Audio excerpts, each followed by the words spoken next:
Nitombo 420 ireo bajaji tafiditra fourrière androany 20 jona 2024 noho tsy fampian'ireo antotan-taratasy ilaigna amin'izany.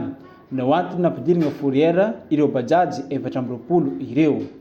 Ankehitriny dia mbola betsaka ny tsy fagnaran-dalagna amin'ny setra ny fifamoivoizana eto Antsiranana, hoy ny talempatitry ny fitaterana sy ny famantarana ny toetry ny andro Rio Jocelyn.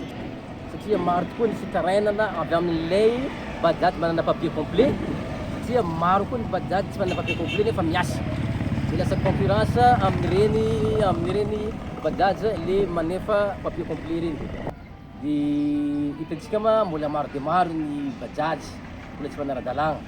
Ka zany ny antony nanohizana ny asa ary mety mba lavalava izy ity. Matsiaro ho matiantoka ireo mpamily manana taratasy ara-dalàna satria betsaka ny mpifaninana amin'izy ireo nefa tsy mahafeno fepetra.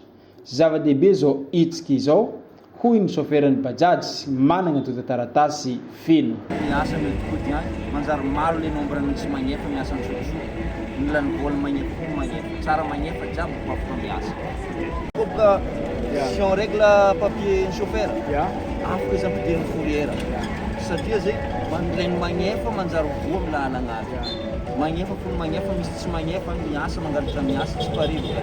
Miantso ireo tompon'andraikitra ny fitadiavam-patry ny fitaterana sy ny famantarana ny toetry ny andro mba hampiasa chauffeur manana permis de conduire ary hagnome ireo taratasy momba ilay bajaji entin'ny chauffeur miasa. Izany dia natao mba hampanjakana ny fagnaran-dalàna eto an-drenivohitry Antsiranana ho hiatrany ny fagnazavana.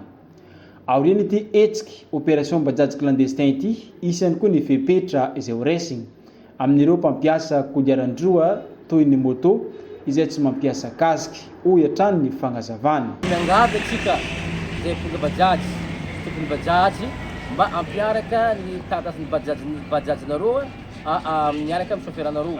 Indrindra fa tegna tsy manlefitra zay mahakasika ny chauffeur tsy manana permis de conduire. Entanina sahady atsika zay mpitondra moto fa hoelitra koa zay amin'ny fisavana indrindra tsy manao kasika. Tena hoelitra dia hoelitra. Ary ny kasika tsy ho an'ny mpitondra ihany fa ho an'ilay indesina koa tokony manao kasika. Ka efa mampitandrina sahady zay fa ho avy zay amin'ny angatsy ny harona hiasa sady anentana atsika amin'ny anaovana kasika amin'ny moto. Mitohy ary mbola hitohy hatrany ny hetsika na ny opération izay ataon'ny fitadiavam-patry ny fitaterana sy ny famantarana ny toetry ny andro miaraka amin'ny ATT, ny coopérative tuk-tuk, ny polisy pirenena sy ny polisy munisipaly eto Antsiranana ity. Ny ampirindra ny famoivoizana hiasa ara-dalàna no tanjona amin'ny ity hetsika ity.